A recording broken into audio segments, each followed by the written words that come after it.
कितना रहस्य है इन तस्वीरों में, कितना तो रोमांच। इन्हें देखते हुए आंखें भरी आती हैं। न जाने कितने भाव मन में उठ रहे हैं।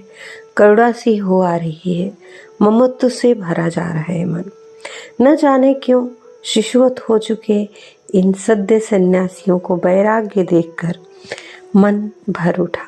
ऐसा होना तो नहीं चाहिए था।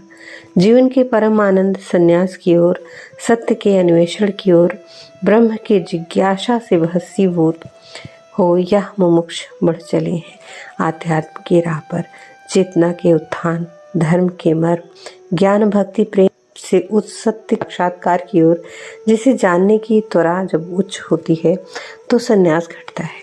गुरु कहते हैं आप संन्यास को नहीं, संन्यास आपको चुनता है। किंतु मनुष्य में क्या शक्ति जो संन्यास की राह पकड़ सके। कितना कठिन अनुशासन, कितनी कठिन साधना। मुझे ममता उमड़ रही है इन मुमुक्षुओं को देख। जैसे आचार्य शंकर को संन्यास की ओर जाते देख उनकी माता के मन में उठी होगी। माएँ बहुधा ऐसी ही करुणा से भर उठती हैं। जब तब माँ होने के बाद सकल जगत अपना पुत्रवत ही लगता है। बार बार अपने गुरु के चेहरे को, उन पर आने वाले भावों को पढ़ने का यत्न कर रही हूँ, खोज रही हूँ। क्या यह अत्यंत रहस्यमय आध्यात्मिक ऊर्जा से संपन्न एक समर्थ गुरु भी इनकी तरफ मातृवत नहीं देख रहे? देख पा रही हूँ कि वे अपनी संतानों के आध्यात्म भाव पथ पर बढ़ने के निर्णय से आनंदित तो हैं, किंतु एक माँ की भांति उनके मुखमंडल पर करुणा की छाँव क्यों दिखाई दे रही है? क्या वे आध्यात्मिक जीवन के कठिन तप के लिए प्रस्तुत इन बालकों के कष्ट का सोचकर थोड़ा सा चिंतित हैं? ठीक माँ की तरह जो अपने पुत्र को उसकी उन्नति के लिए दूर तो भेज देती है, किंतु उसकी चिंता का कोई और छोर नहीं। वही चिंता गुरु के मुख पर है। तुम्हें माता च पिता तुम हो।